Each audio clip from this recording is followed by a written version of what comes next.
What things go into the price of a stone?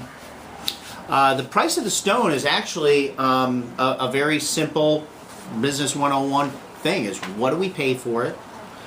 Obviously add in your landed cost, your freight, duty, taxes, those kind of things. And then what we will do as a supplier is we're going to judge out in the market what can and can't we get margins for.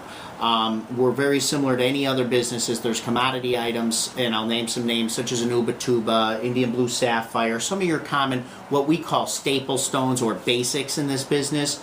Those you're going to be working on very, very tight margins.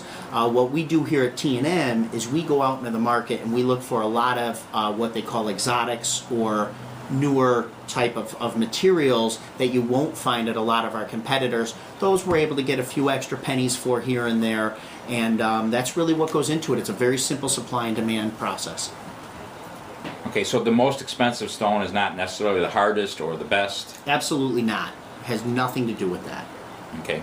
It has to do with supply and demand. It has to do with supply and demand. In fact, some of the hardest, truest to the geological definition of a granite are some of the lowest priced materials here. Here's a difference in quality of the material, guys. Again, sometimes it can involve carbon spots or fissures or something. We don't deal with any of that stuff. But what I've got here is a new Venetian Gold Premium. It's got beautiful, rich, deep, dark color. It's got a consistent kind of diagonal pattern to it, which is typical premium new Venetian gold. Now this is more of what we call a standard grade.